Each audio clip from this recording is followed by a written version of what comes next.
Hello folks and welcome to Paddock Pass, your pre-race edition for the 2019 Bahrain Grand Prix. What a weekend we had in Australia. Valtteri Bottas, of course, race winner and championship leader. We made a little thing out of it at the time, of course, the largest gap ever for a World Championship leader after the first race of the season, given that he also got the point for fastest lap. Now, Lewis Hamilton came home second.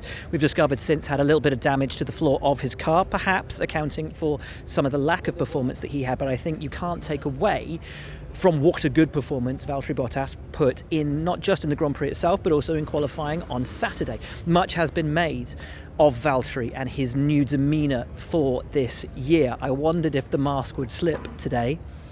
I don't think it has. As you will, I'm sure, see for yourself in a moment. Here is Valtteri, here is Lewis. Yeah, is it Valtteri version 2.0 or a return to the Valtteri of old, the Valtteri who was kicking butt and winning championships? Maybe a little bit of both. Congratulations, World Championship leader. And as we said in Australia, the largest points gap that there's ever been at the top of a championship after one race. Does it change mindset at all coming into this race, or is it still the same? It's still the same. Obviously, deep inside is a good feeling. You know, the season has started well. You're not on the back foot. You don't need to be chasing. But you know, in the end, the championship is like a marathon that consists of 21 different rounds, and the first one is only done. You know, there's many left, and I personally will start again from zero this weekend and try to be performing at my absolute best. A lot's been made out of your demeanour this year, a change perhaps in your mindset. Is it Valtteri version 2 or is it back to version 1 with a little upgrade? I don't know. It's impossible to say. You know, people can speculate with whichever number. For me, it's just me trying to be the best me I can in the car and outside the car. For sure, some things might have changed in terms of how I feel and think about things and mindset, everything. But yeah, you know, you always learn. Every year you learn about yourself and what works for you. I've said in the past, to be a world champion, you have to embrace your inner arsehole. You know, you have to be a bastard every now and then to be a world champion. Are you sort of embracing that inner bastard of yourself, to not take any prisoners, to not take any nonsense from anyone else? You could say that. You know, there's different sayings to that, but for me, I think about it that way, that I'm here today trying to make the most out of this day that matters with the engineers, and tomorrow practice. You know, I take it day by day, everything, and try to maximize every single thing. And like this weekend, I approach the weekend that I'm willing to do whatever it takes to be able to make my lead bigger in the championship. So yeah, that's my mindset. Can you maintain harmony in a team with that mindset, or doesn't that matter now? You know, we are both racers with Lewis. I'm sure we can. We are adults and we can work together. But he is here to try and win races, try and win the title, and so am I. And we both know the facts, and I'm sure it work out. But for me, priority for me is to personally have a good success. Lewis, many people say that Valtteri has this season different kind of attitude and he's different. Do you see him different this year? I mean, I work with a guy, he's the same guy he was last year, so no difference for me except he has a beard. No, but many people say that he comes in with a different kind of attitude and he's more like, he's maybe tougher than he used to be. Do you see him? Time will tell, I guess. I've never thought he was a weak person anyway, so I've always seen him as a strong character. Telling comments, I think, from Valtteri. He is not going to be a pushover this year. Now, while we ask the question of whether Valtteri Bottas can maintain the momentum from Australia, the same question in reverse can be asked down here at Ferrari. Of course, after pre-season testing, everyone, I think, expected them to turn up in Melbourne as the favourites. They ended up not even finishing on the podium. Why? A lot of theories doing the rounds. One, something to do with the power unit. Cooling issues, not getting the tyres turned on. A number of different issues. Was it one of those issues? Was it a number of those issues? Time will tell, but the team believe they've found an answer to their problems arriving here in Bahrain. Sebastian Vettel it was who finished just off the podium, but he did have Charles Leclerc breathing down his neck. Now, we talked about Valtteri Bottas taking the point for fastest lap. There was a question mark over whether Ferrari dropped the ball a little bit by not pitting their drivers for fresh tyres and allowing them to go after that fastest lap point at the end of the race, given that the gap back to K-Mag was enough for them to take a stop if the stop had gone perfectly. If they weren't being able to run their power unit at full whack in quali mode, we'll talk about that in a little bit, might they not have been able to actually go for that after all? Does that all play into the plethora of issues that they were suffering in Melbourne? Let's hear from the drivers. Charles Leclerc, Sebastian Vettel, and yeah, an interesting dynamic, let's say, already emerging at Ferrari.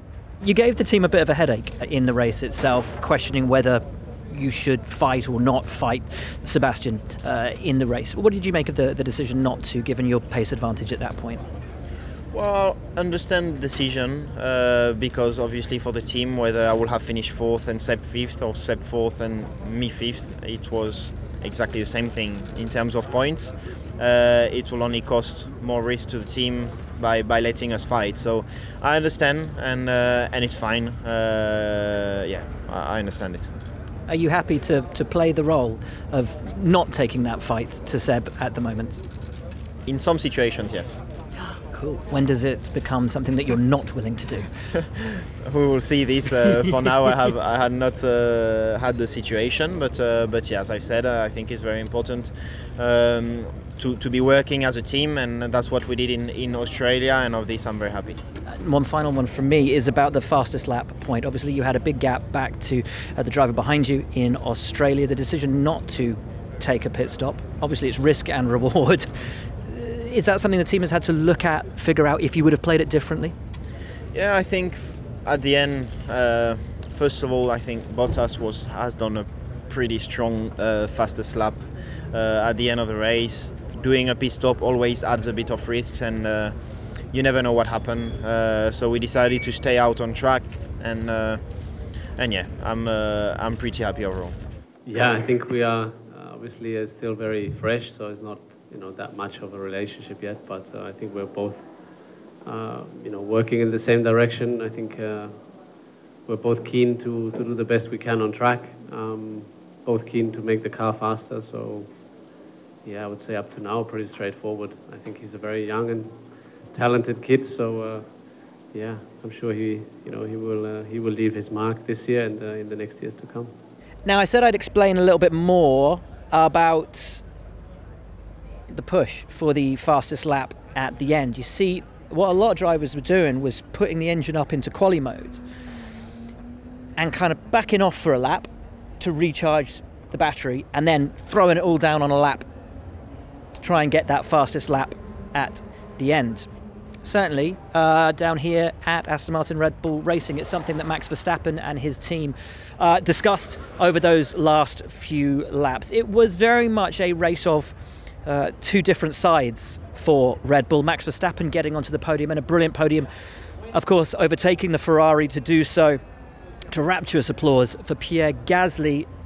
Difficult weekend, bit of a nightmare weekend for him actually overall, but positives to take out of it for him on a weekend when Honda came good, Red Bull maintained performance from 2018 into 2019. Verstappen continues his run of successive podiums. Here is Max, here is Pierre. It's always difficult to judge the first weekend, as you could see with Ferrari, for example, because everybody thought they would be dominating, and it went a bit different. So I think, yeah, it's a bit difficult to, even now, to really see the real picture of where we are in terms of the top three teams. But it was a positive start for me. The first time I was on the podium as well in Australia, and I think it was just a very positive start to the year. But yeah, we have to still work hard, and as a team, but also with Honda together to improve even further, because Mercedes was very strong in Melbourne, and we'll have to try and close that up. But yeah, like I said, it was positive. We are all very positive and in a good mood, so we'll try to have a good weekend here. Engine modes was always an issue with Renault. Did you get everything out of the engine when you had to turn it up at the crucial times? Yeah, I think so, and everything was working really well. So whatever I needed also during the race was working, and to overtake the Ferrari on track, I think was already really positive for us, because it's not an easy track to get by. And yeah, we are just really happy working together for the moment. Cool. And on that, obviously the fastest lap point is a big area of contention now, and strategy playing into that. A lot of people playing around with engine modes towards the end of the race. How do you have to play that? Well, to be honest, I think even last year you were always trying to go for the fastest lap. It's a nice thing to do. I think just now there are more people focused on that because it actually has a point for grabs. And yeah, I mean, it also depends on which situation you are, because, for example, Valtteri had no pressure from behind, so he could basically charge his whole battery, take it a bit easy, and then use his quali mode to do the lap time, which I was still trying to attack Lewis. So both of us, we couldn't really charge the battery, we were on a decent power mode, but we couldn't go to qualifying because you would drain the battery and stuff. So it's a bit different. But yeah, maybe a guy who is like 5th or 6th and they have a lot of space behind them, they can do another pit stop. But I think in the beginning of the year, nobody wants to take that risk. So it's all about maybe having a free gap behind to save up your battery a bit. There are some positive, there are things we need to forget, but I think overall was there were some positive signs, more than what people could think. So tell us, what were the big positives to take away from Australia? I guess from a team perspective. Well, I think from a team perspective, the podium, first podium for Honda in the V6 era, this was clearly a huge thing. And before, to start the season, you always have question mark about performance, reliability, and to kick off the year like this, I think was clearly the best thing for the whole team. So no, I think it looks really positive for the coming races. You weren't far off a podium here last year. Does that bode well for this season? Is this a track that you think the power unit will develop on? What word do I need? I'm the one that speaks English. Is this deliver? Is this a deliver? I think so. I think clearly we showed in Australia that our package works well, and we have some really good potential. I think Bahrain is a completely different track to Australia, more similar to Barcelona, so I think we expect for sure Mercedes and Ferrari to be fast, but we know if we do the right things we can be in that fight and give them a hard time. So most important will be to have a clean weekend, and yeah, it's a track I really like, so hopefully we're going to have similar emotions on Sunday night. What surprised you guys the most in Australia? Was it Ferrari's lack of pace or Mercedes having the pace? Well, it's a difficult question because both, clearly we thought Ferrari will be on top and they were the favorites after Barcelona, but at the same time we knew Mercedes, from what the team says, it's more or less always the same story. In Barcelona they don't show the true potential, and coming in Australia they like to surprise everybody, and I think they did. But in the race, Max finished pretty close from them. He was pretty close to Lewis, even though I think he had some damages on the car. But I think we clearly show that we have a strong package, and we'll keep learning about it and bringing more performance. Of course, Red Bull Racing on the podium in Australia, and there was no small element of, do you want to say irony or poetry in that, as Max Verstappen was overtaking Sebastian Vettel, Max's former teammate Daniel Ricciardo was retiring from his home Grand Prix, his first race for Renault. He had taken damage on the first lap after he ran onto the grass, hit a sort of a lower part and took that front wing off. Many asking if he'd taken the track walk or done the full track walk, because track walks normally start at pit out and finish at pit in, would he have noticed that drop in the grass that ultimately did the damage to his car? That is a question we will put to him. We will also speak to Nico Hülkenberg, his teammate, about their first weekend in Australia. Much expected of Renault and at Renault for this 2019 season. Was it the start? I mean, obviously not for Daniel, but as a whole, are they where they hoped they would be in terms of competitiveness? I think it was okay. Obviously, the problems with an electric problem in quali, which made life difficult. I think we could have started higher up on the grid, which then obviously can have quite an impact to your Sunday and to the outcome of the race. So that, we made our lives hard there, and then I felt that in the race, the strategy or the tires we put on for the second stint, going on the hard rather than the medium, again made our lives harder there again. So, we were definitely there, competitive with all the other teams in the midfield battle, but those little things, can have quite a big impact. And like I say, I feel, we haven't, operationally achieved the best in that weekend. So hopefully there's some room for improvement.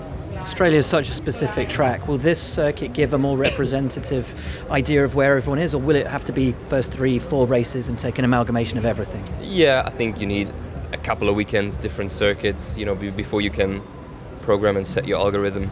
It really takes a couple of weekends. Where do you think you are, though? From where we were after testing and what you thought you knew, yeah. Are you any closer to knowing if that's true or not? I think it's pretty close to what I certainly thought, what I saw in testing and where I thought we would be. Where is that? In that midfield bunch. Not ahead, but right in it, with a good package, with a good starting package that has potential. But we still have identified since testing a lot of areas where we need to work on, where we need to become stronger and better, if we want to make sure to be ahead of the midfield bunch and, more importantly, close that gap. Talk to me about track walks. Normally they start at pit exit and end at pit entrance. Are you going to start on the start-finish line and finish on the start-finish line this weekend? Would it have made a difference? I don't track walk. That might make a difference. I actually haven't track walked since like 2014, I think. So, I mean, some tracks we will, or like track ride. I think a walk just takes too long. I feel it's a bit of a waste of time. But yeah, like a new track, like when we went to Baku for the first time, I went around that and wanted to have a look. But yeah, I mean, like the Melbourne thing, in hindsight, you could say so. But then again, you never really intend to like go on the grass. But apparently your grid kid tripped over it. Did he? Yeah. Or she. I think I had a girl. Yes. Did she really? Apparently. Damn it. I'm not going to track walk. It's all right. I'll just figure it out. No, I don't want to be like stubborn either. But to be honest, it's something you wouldn't pick out on a track walk. But we'll look out for things like that in the future. But yeah, we'll see. Cool. I just got to qualify better and I wouldn't have been there. There is that. Talk to us about the overall competitiveness of the package, what you experienced in Melbourne, if it was what you'd expected after testing. Yeah, I think we knew it was going to be somewhere in that midfield pack and quite tight. I would say it was, kind of where we expected. Nico got 7th, good points. There was one of the Haas's in front of him, Magnussen. So that was like, he was the best of the rest, I guess. That's right, yeah. So we're there or thereabouts. Yeah, I don't know. I certainly feel there's still a lot of places the car can improve, obviously, but even within the resources we currently have, I think there's some things we can improve. So, yeah, I'm still pretty confident we can be at least the lead car in that bunch over the course of the first few races. And so too the team that surprised very much last year in Australia before those pit stop problems, and surprised, I think, once again this year in Australia. Kevin Magnussen coming home brilliantly in the points, and the team behind the top three once again. Can you believe Romain Grosjean with that pit stop problem once again? Slightly different this year, the nut a little bit over tightened. Anyway, scheduling issues meant that we weren't able to talk to Romain Grosjean today, but we did talk to Kevin Magnussen, and I think a lot of positivity from the team as a whole after that Australian Grand Prix. I think we had a feeling that our car was very good, and in Australia that was confirmed. So we know that the things can quickly change in Formula 1, so we are not taking anything for granted. But I think we come here with a positive mind and good feeling and high hopes. So let's do our best and see where that takes us. Everyone's already talking about developments and upgrades. You guys have anything on the car this weekend? I mean, it's nothing. It's not like an upgrade. It's more like just little improvements and bits and bobs, more like adjustments and stuff. So we'll bring upgrades later on in the season, like serious upgrades, and yeah. But so far we're happy. And it looks like the midfield's it looks like the whole field's incredibly close if Q1 was anything to go by in Australia. Is that something you guys relish, or would you rather have a little bit of an advantage? It looks like it was closer in Melbourne, but still, like if it's 4 or 5 tenths that you're missing to catch the top 3 teams, then it's still massively difficult as a driver to make that time up. Yeah, but we'll see how it evolves over the season. Hopefully it closes and not the other way opens up. We know the top teams, develop very quickly, but we'll do our best to catch up. A difficult weekend for McLaren in Australia, with many questions still to be answered. Of course, Carlos Sainz didn't make it out of Q1 when he found the damaged car of Robert Kubica, and that held him up on what would have been his fastest lap. Lando Norris, though, the absolute star of qualifying, making it through into Q3. Absolutely magnificent, however, didn't score points on Sunday and was very, very hard on himself post-race. Carlos Sainz didn't even see the checkered flag, though. Issues already with the Renault power unit, and he's had to take second components on the MG UK this weekend. The questions that still exist down here at McLaren and that haven't been answered, perhaps, in Australia. What we saw in testing, the team was capable of quick laps, on low fuel, glory, quali-style runs. How's the car in race trim? I think there's still a question to be answered there, and as we arrive at what we term a real racetrack, not a sort of a semi-permanent street track as we had in Australia, perhaps an opportunity to answer those questions. The whole weekend from Q1 onwards was a bit crap, basically. I was feeling really at home with the car in FP1, in FP2, FP3, doing very solid laps, solid work with the team. Honestly, winter's testing was also a very good way to start with the team, but unfortunately luck wasn't with us in that first weekend, and our MG UK only lasted 10-11 laps. So yeah, that's it, and hopefully we can reset and start our season again. In spite of that disappointment, comments out of you, I believe, in the last week that you think Renault's made a step forward that it should have done a couple of seasons ago. Yeah, definitely. I mean, if you see the speed traps, we are not anymore 10, 12 kph down like we were on the past 2 or 3 seasons. So it's definitely a step forward on performance. Definitely welcome that. It's something we can build up on. But I mean, the engine needs to last more than 10 laps. That's for sure. The first race was unfortunate. I think it is an issue that we've had in the past, but we need more reliability. Do you need more race pace as well? Obviously, Lando starting where he did. Sure, strategy played into it as well, but one of the things coming out of testing, the fear certainly, was that you guys were quick over one lap, but might struggle on race pace. I don't have that feeling. I think in the race we're going to be fine, okay. How much are you looking forward to getting onto a track that is a proper racetrack? It is a racetrack that you know. I think it's a big thing in terms of my confidence, I'm going to be going out in a P1 tomorrow, and I know the track. I can already, after my first run, probably say, the balance isn't right here or there or whatever. Whereas Australia is very different. I only really felt confident in qualifying. That was the first time I really, I knew where the bumps were. I knew how much I could push. And that was just down to me not knowing the track and not being there before. So, and I wasn't able to develop the car in as much of a way as what I would have liked to, because I was always under the limit. I wasn't, on the limit and saying the car's doing this and that. So here I would be able to start working on the car earlier, and then come Sunday, we'll be in hopefully a better position. But also, from the Bahrain point of view, it's a better track for overtaking. 3 DRS zones, which is quite a bit. So I'm looking forward to hopefully a bit more action, a bit more racing, wheel-to-wheel action, basically. That's something I haven't really experienced so much of yet, so that's a big thing I look forward to. And so, to Sport Pezza Racing points. Where to start? Sergio Perez, great quali. In the race, got held up behind that Antonio Giovinazzi train. At the time, we thought that Antonio Giovinazzi was just on a bit of an odd strategy, trying to make his tyres last and ultimately holding everybody up behind what was his team leader, Kimi Raikkonen, scoring points. In fact, Giovinazzi actually had pretty bad damage to his car. Could have been terminal, but they decided to keep him running.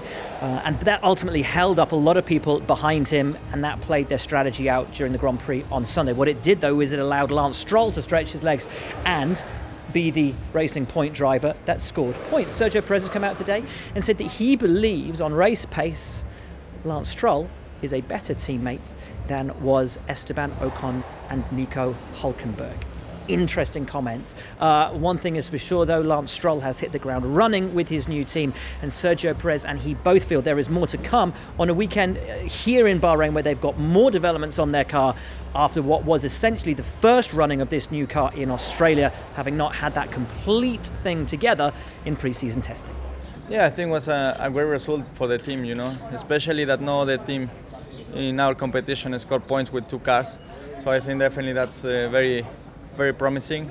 a good start. As you say, we brought a whole new package to the weekend, and on Saturday I was in Q3, Sunday Lance was P9, so yeah, definitely it was a good start. It's what we need, you know. It's going to be a very intense battle from now till Abu Dhabi in the midfield, and to come out on top, we need both cars to score as many points as possible every Sunday. You've got some developments on the car this weekend. Do you think you found enough of a baseline on the car in Australia to pick out the benefits of it this weekend?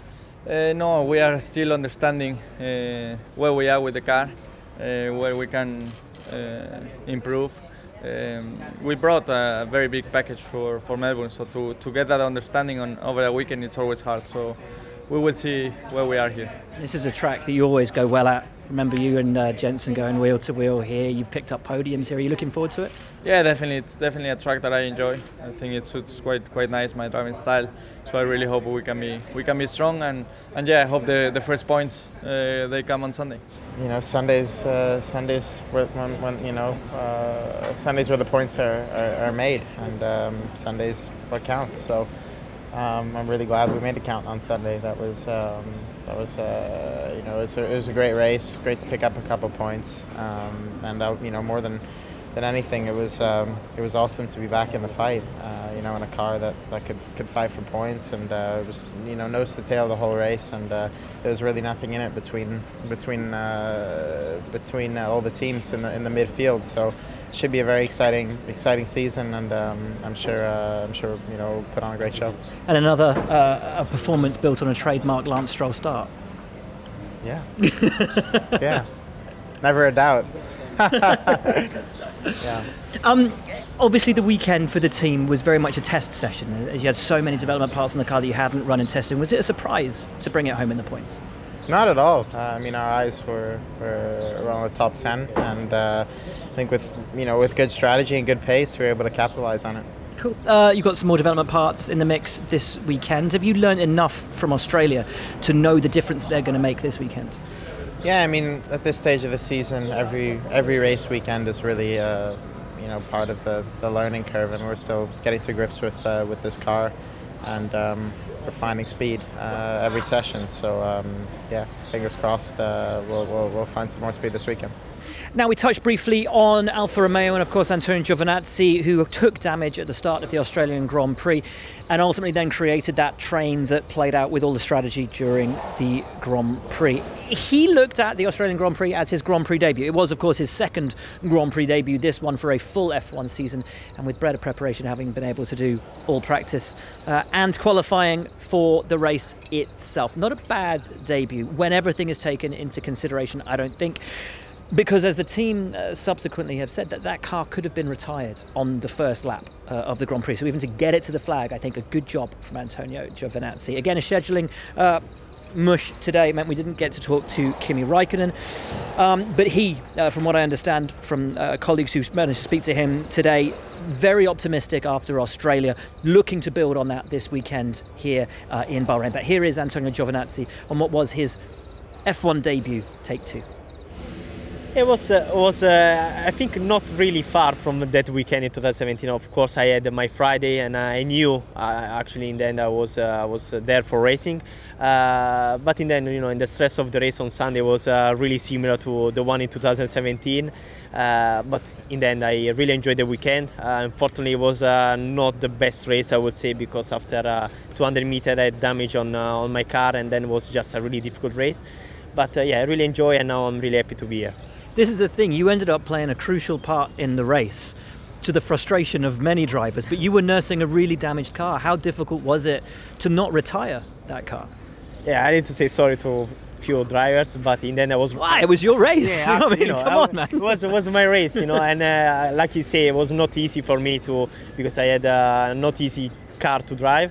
But in the end, it was my race, and then I'm really happy that the team got his first points, like 4 points with Kimi. So this was the target for us, and but now I'm here again to race and try to get some points for the team. If you had a car that hadn't been broken, what do you think you could have achieved? I don't know. Good question. You know, my target was to get points in that race, And it's in the end, if I watching Kvyat, he finished P10 and he was starting behind me. So I think it was something possible to do. But now it's over that race. I need to think about Bahrain. We had a good preparation. I think we have a good car, and I hope we can have a good result. A lot of people were expecting Alfa Romeo to be top of the midfield bunch. Where do you think you are? I know it's only been one race, but realistically, where do you think you find yourselves? I think so far look like the midfield is really tight, especially in qualifying. We are there in half a second, so the details will make a difference. So I'm not sure we are the best. After we are all really close, and this is what we need to do. Just me and Kimi, we need to try to improve the car and try to make the best for the team. And so to Toro Rosso, that guy there, Alex Albon, talking to Franz Tost, and his teammate Danny Kvyat, I think, had a really good Australian Grand Prix, something to be very proud of. Yeah, it's okay. No, it's cool. We're doing it. Really good Grand Prix, his debut, and Danny Kvyat, of course, back in Formula One. Danny finished in the points, Alex just outside, but really strong race from both of them. And I think a lot to be very pleased about, a lot to build on from that first race for both Danny and Alex. It was very good, I was missing this a lot, and it was very nice to be back racing. Sunday was very, very exciting, and to be among everyone, and we had a good package also that we were able to fight with everyone around us. Hopefully it will continue here as well. In Bahrain, it's quite a different track, so we'll see how it goes here. What are the expectations for this weekend? Do you look at the previous year here and how successful the team was, or with the regulation change, does it have to be very focused now on what you learned from Australia? The thing is, it's a bit dangerous to just look historically on how well this track was for your team stuff. It's because every year it starts from zero, whether we like it or not. So I would say we would be satisfied if the car proves itself competitive again, like it proved itself in Australia. So if we are competitive, that means that we can fight with everyone, and when we can fight, I'm usually happy, and I'm able to squeeze quite a lot out of it. In the 10 days since Australia, did you have a moment of looking back over the weekend where something clicked? I wouldn't say something clicked, no. I'd say just reviewed it, kind of took the positives, the negatives, where to work on especially, and just kind of soaked it all in, getting ready for here, but not too much to kind of hang around and dwell upon. Has there been any time, maybe you've already answered that, to kind of reflect on and enjoy what was your first Grand Prix weekend? Yeah, no, I did. When I look back at it, I do have a smile on my face. It is kind of what, of course, every driver's dreamed about, but being in the weekend, it is quite an intense atmosphere. So during the weekend itself, I was a little bit not on edge, but focused on the job. And then after the weekend finished, it was like, that was cool. That was a cool weekend. The next thing to attack then, obviously this weekend. Is there any expectation on the team given how well things went for them last year on this circuit? I wouldn't say so. I think new regulations, new car, so we can't look too much. Of course we want to repeat what we did last year, but no, I think as a track possibly suits us a bit more than Melbourne. We'll see come tomorrow and Saturday and Sunday, but it's a good track. I think on my side, I've been here before as well, so it's a lot easier for me to just get up to speed and get comfortable with the car, give better feedback to the guys, because I should be a little bit more on it, let's say, in FP1. But we'll see. And we finished today with the team that had the hardest Australian Grand Prix, probably the hardest pre-season up to that point as well. Williams Racing, and to their two drivers, Robert Kubica and George Russell. It wasn't easy, of course, the team still catching up from that pre-season and not having really enough spare parts to be able to push that car in anger early on in the weekend for fear of damaging it and not having those replacement bits. Has that fear been eased into this weekend in Bahrain? Does it still exist? And how do they come back? How long will it take to resolve the issues that affected them so much in that first Grand Prix? Tough times for one of the sport's most storied and famous teams. I think, as you said, a tough weekend for the whole team, but from my side I was very pleased with myself. I think I got the most out of the car in qualifying. The race was a great experience for me. Obviously it was quite lonely as the guys ahead of me sort of buggered off, and there's no one behind me to fight with. So we just had to use it as a test session, but overall it was a good experience. You say you had to use it as a test session, in which case what did you learn? We sort of confirmed what we already knew really, where is the car's not quite where we want it to be. Got a few balance issues, but I think, you know, we know the direction we need to go in. It's not going to be a quick change, because in F1 it never is. So, you know, we've got to look longer down the line, which is a bit unfortunate, but that's how it is at the moment. Some headlines since Australia that the car has a fundamental flaw, which is what will take the time to fix. Is that something you'd agree with? Yeah, I think so. Yeah, absolutely. I think we know the direction we need to go in, which is very positive. But like I said, you can't just wake up and build it overnight. These things take time, and time's not on our side at the moment. So what's it lacking? Grip, really. That's probably fundamental. No, it's you know, we do have some balance issues, but overall we are just missing downforce. But we know why. But I'm not going to say it on the television. Okay. This weekend then, another test session? Well, and we never know, because, you know, we're going into this weekend. Who knows? But I think will be a good weekend if we're not on the back row. I think the guys on track did an amazing job, and you know, with all these difficulties, everybody in the team is trying to do maximum. So we have to just keep pushing, and hopefully one day we will be able to start the Friday with knowing that even if something gets damaged, you can replace it. Like, you know, if you don't have this comfort, it puts you already as a driver in difficult position before starting the weekend. If you can't ride the curbs this weekend, Sector 1's going to be difficult. You've got to ride the curbs through 1, 2, 3. It's going to be quite a slow line through there. Would this be a weekend then where we don't look at lap times again? It's more of a test session. Well, the thing is, you can ride the curbs, but you're going to damage the car. You don't know. That's the biggest problem, because if you try to go over the curb and you damage the floor, or you damage some parts of the car, then you are in. You know, it's really a not easy situation. But as I said, the guys and in the factory, everybody is trying and pushing hard. We have to try as a driver, or I have to try as a driver, to help. For sure, as I said, in Australia, I could do things in some moments better. But you know, it's also when you have to drive, you want to drive as fast as you can. You want to try different things, and sometimes you have to accept you are not in a position to do it. So, and somehow you have to have approach of more of testing and trying to survive in the best shape as possible than trying to find the performance.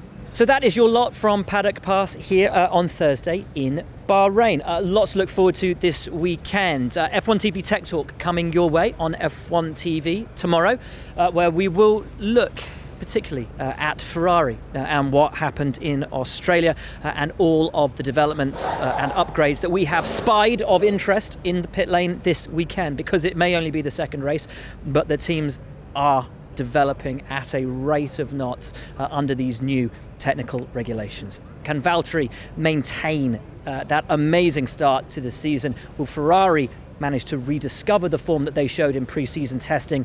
What about Red Bull and Honda? It's going to be a fascinating weekend. Don't miss any of it. Thank you for your company, and we will see you later.